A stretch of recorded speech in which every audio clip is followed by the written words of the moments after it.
How that thing comes down. That's much nicer. One thing with this, probably shouldn't tell you, but you'll see this bar that used to come across at the top. Oh. It never used to be there. No. And what you would do is at dark, when it was at night, at dark. Right. What you do is you'd come down the steps, you put your foot on that one. Right. Not realising that the steps weren't down properly. Oh. And it would. You put your foot on that one, and of course it would just throw you Off you go. Off you go. So we put that bar across now so that you realise. That's a good idea. It's something simple. Yeah, my older combine doesn't have that, so I never had the experience of taking a nighttime dive.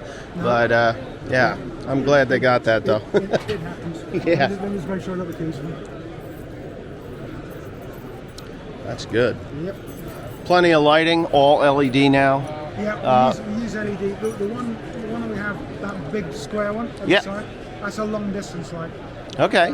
So for those people that are running in bigger fields than we would be in the UK, the Canadians call them kangaroo lights, so that they really shine up in front of the Australians call them kangaroo lights. Huh? Australians would call them kangaroo lights. Well, yeah. Yeah. If you had a kangaroo in Canada, well, yeah, that'd be a cold kangaroo. We have wallabies over here. Get out. Yes. Where is it? Where? In the Cotswolds and places like that. They escaped from the zoo about 100 Are you years ago. serious? I'm serious. Well, I'm going to have to go down there and look for a wallaby. Look for a wallaby. I'm going to have to look for a wallaby because I would love to see a wallaby. All right. See what we got in here. Plenty of room. All right. Oh, I get the command seat then. Oh wow. I noticed those from the the ground. They came from. I'll tell you one thing. When we were designing this cab originally, when it was still on the old CR, what we found was that Americans and Europeans sit in a combine differently. That sounds bizarre, right? But they do.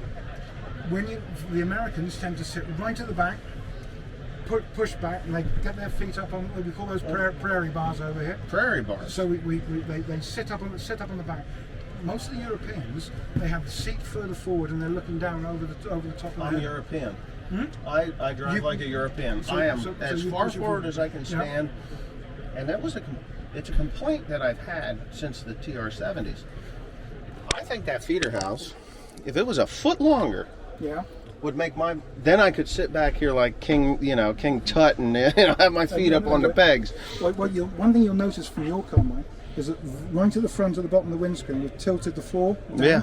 Again, to get better visibility down to the. You drop the window down. Yeah, to get better visibility. That was all done in the last cab refresh. Yeah. To be able and this is from the old. This cab is pretty much the same as what on the 1090. The cab frame itself is pretty much the same. The one thing we have done is these screens that are in it now are the bigger screen. Right.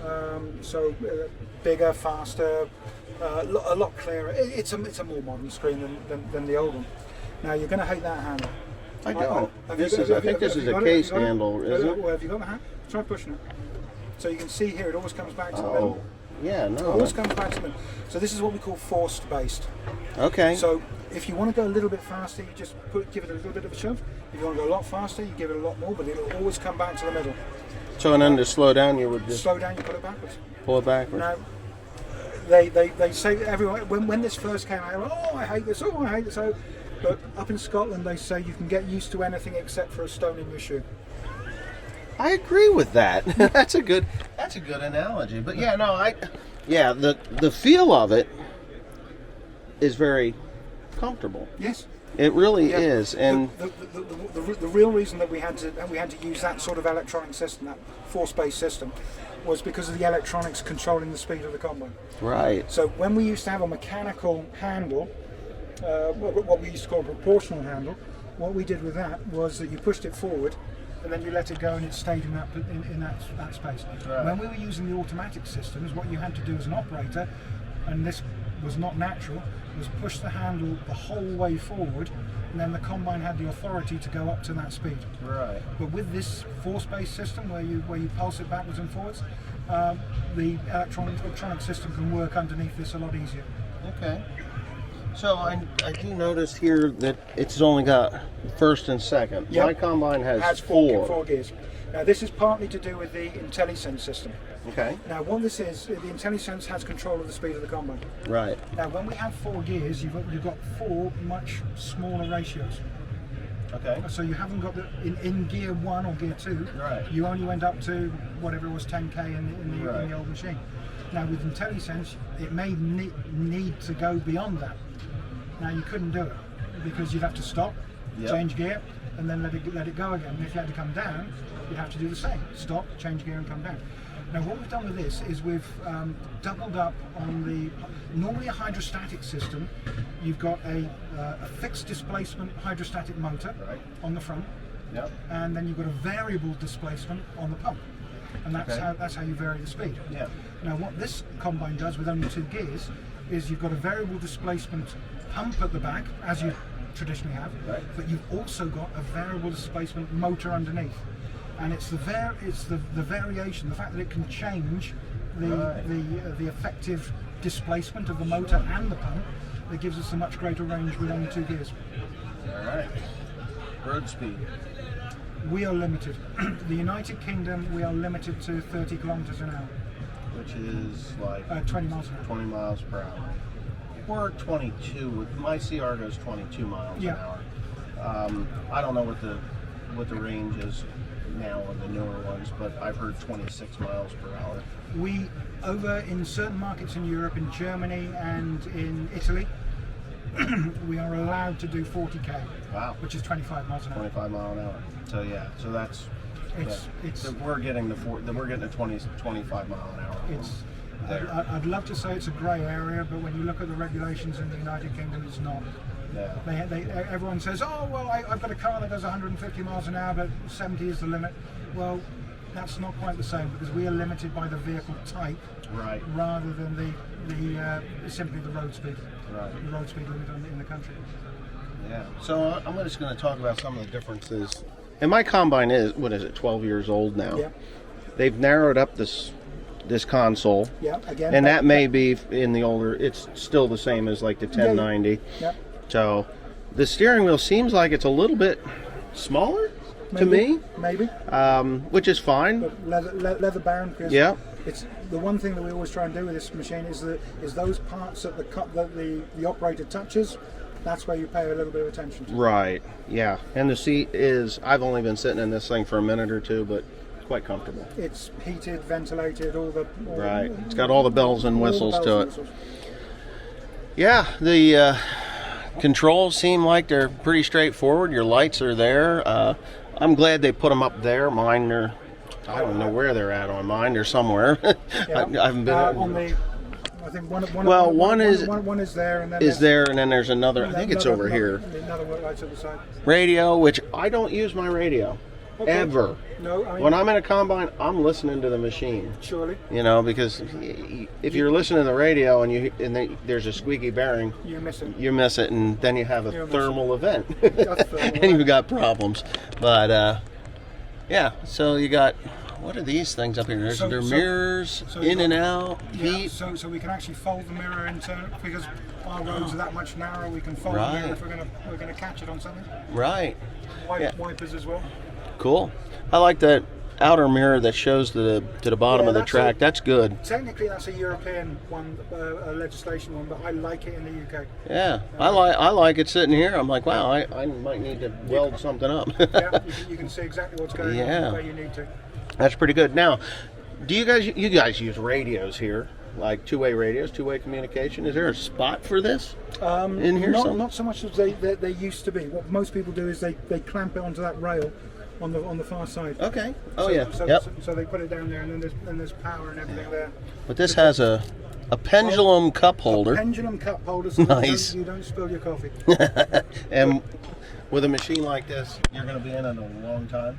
Yes, run earlier, longer, later at night, and faster. It needs to pay its way. And you need to have that cup of coffee. And you need at least one. Yeah, at least one. So I really very nice in here. Very nice. Throttles there. Yeah, as before. Park brake, nice. Your your sieve controls. Yep. Blower speed, pretty straightforward. It is, but bearing in mind that the combine will be looking after most of that itself. So that's only for manual intervention. So does it automatically calibrate, or do you still have to go through the calibration on this? There are some calibrations that need to be done. Okay. So you need to calibrate the weigher, and when you calibrate anything on this machine, you're lining up what the combine's saying to a trusted source of your weigh bridge or your moisture meter, okay, whatever it might need to be. Yeah. All right. Now this is great. I really appreciate this. No, this has been really good. And I've been aware of this project for around 10 years when they started it. We've been running this thing in various guises, not looking like this, for many years in the United Kingdom as well. We do a lot of testing over here because we can put it through some really damp, heavy straw conditions to test. So we've had it over here. A lot. People started putting it on social media last year. Right. Oh, I've spotted it. They've got a new one coming. Yeah. We've had a new one coming for a long time. I knew that there was a new one coming, and I heard the chatter, and they're like, it's just a higher horsepower CR1090. Well, a couple of the rivals, that's what they thought. So when it appeared at Agritechnica with 95% new parts, I think they suddenly realised there was something special about it. A chill went up their spine. Yes. That's a good feeling, right? For you. Hey, you may argue that some of the others have been ahead of us, or they've done this, that, or the other. It's competition. Oh, We need the others building good combines so that we're driven to make a better one. Right. Yeah. Well, that's the thing. It's a cutthroat business. It is. It really is. It's a cutthroat business because there's spies everywhere. Yes. Even in the businesses that I've been in where I sell my hay to, I sell to the mushroom barns. They all know one another. Yes, and they all talk. And they do all talk, but there are certain things in those businesses that are kept secret from one another. And a few years ago, one mushroom barn paid a lot more money for the other guy's grower just to get the information. And I thought, oh my goodness, and they really rocked their world. So I imagine it's the same in the equipment business. And what stops, so when this thing is actually up for sale, what is going to stop the competitors from actually purchasing one and tearing it apart and saying, we're going to do this? We've got to be a little bit careful here because our green friends with John Deere know that one of their customers last year might have been me. Okay. Hey, if we all keep an eye out of it. Right. A couple of years ago, a CR1090 rocked up in France. Okay. Needed a warranty repair on it, and guess what? Deere were running it. So we all try and keep ahead of what's going about. Yeah. But eventually, we have to put our names on the card, as he was one of the quality control for CR. Right. So we'll catch him in a minute about your organ. There you go. So he used to be global quality control for CR. But no, so we if they don't make a better combine, we then are then not driven to make a better one. You just become complacent. We become complacent, and that's one thing that we can't afford to be at the moment. So when is this machine going out for sale? Right. So this machine in the United Kingdom is in the price book on July the 1st. July the 1st. For delivery for Harvest 25. Harvest 25. Okay. So have you got orders in already? Orders in principle. Cool. I haven't got a price list at the moment. Okay. So it's very hard to say, so please commit to this, and I'm not going to tell you what the price is. Right. Yes, we've got orders in principle to be able to get this out. Will it be more expensive than a 1090? Yes, it will. Oh, absolutely. But I can't tell you the figure at the moment. Yeah. I don't know it. I know there was a number because we Googled it, and it was in line with what I was expecting. Okay. To be honest with you, it was not a shock. My wife was like, "Oh my God!" I was like, "Look, this isn't a small farmer machine. Nope. This is a machine that does every small farm. Yes. And and that's what it's for. It's not for like us. We're at 4,000 plus acres. Yes. In total, but we'll be doing 2,000 acres of row crops. couldn't afford to do this with 2,000 acres. No. It just wouldn't work. We'd have to do the whole state of New Jersey and ours to make it work. But you do it quick, efficiently, and everybody that had you go through their farm would be very happy, I believe. It's one curious thing that it's not. We look at size, but some people look at time also. Right. Because some people who've got potatoes over here, Yep. the potato harvest and the grain harvest get very close to overlapping. Right. So they want to be finished with the grain before they go on to the potatoes. Right. So those people would look for a higher capacity machine, not necessarily having the higher acreage to make it count. That time is important to them. Well, it's important to me, and that's really one of the reasons why I went from because I could have used my TR and maybe I'd still be working. Yes. But I got done a lot sooner, and it also gave me time to get my cover crops in. Yes. Not all of them, but the earlier the first that I got off, I was able to get cover crops in. With the TR, I probably only would have gotten a third of what I got in. Okay. So Time frees you up to do more stuff. Yeah, exactly that. Exactly that. Yeah, that's it. It's good. Yeah, and that's what it all boils down to. Farmers don't generally equate their time into the things that they do. No, they never do. But they never cost it properly. Right. No, we don't. We work for free. Yeah. But I'm going to turn my head around here, and I can tell you right now that the auger flighting on that is much heavier than what mine is. It is. They really, really did. You beefed a lot of stuff up in there. And like you were saying, I think you thickened the metal, but you were saying, you lightened it up as well with the cutout. So the metal's a little thicker for more durability, but you lightened it up so where you didn't need it. So that we didn't lose the integrity, yeah. Integrity of it. Yeah, and a lot more. I like the foot placement on the shields over top of the augers. That's a good idea because the other ones were... It makes it very easy to... Yeah. If you're doing something heavy or wet, it makes it very easy just to drop those covers a little bit, just to make sure that you don't overload the unloading system. And if you missed it before, there's 550 bushel of storage capacity in that thing. Yes. It's massive. It is. And they're automatic? Or are they manual screens up the top? Oh. The extensions are automatic, right? Yeah. It's all it's hydraulically driven, so it's very quick to. Mine is manual. not. Mine's manual. Grand Island stuck with the manual opening lids for a long time. Well, that's another thing. Talking with my English friends over here, they're like, "Why do you guys spec these things so cheap?" Like, I don't know. What are you talking about? And then you get into anything over here. The lighting packages are better. There's just a lot more things that are like hydraulic unfolding bin extensions. You can get them over there, but it's a $6,000 added cost. It shouldn't be an option. Our farm population is getting older. I'm 51. But there's plenty of guys that are my father's age that are still working. He's fortunate enough that he works when he wants to, but he's not going to climb up on that combine and start and do that. Yeah, it's a safety issue as well. I agree. More than anything, that scares me every time, and I forget. Sometimes when I leave one field to go to the next, I forget that those extensions are up. And there's wires here. They're much higher or underground. Over there, they're low. We have a system on this combine where if you put it into top gear and go over 15k, it will say, "I'm not configured to do this. My lids are open. Shut the lids." Yeah. Hey dummy, you left them open. We don't put "Hey dummy" on it, but maybe we ought to. Yeah, they don't call them idiot lights for no reason. No, that they don't. Don't.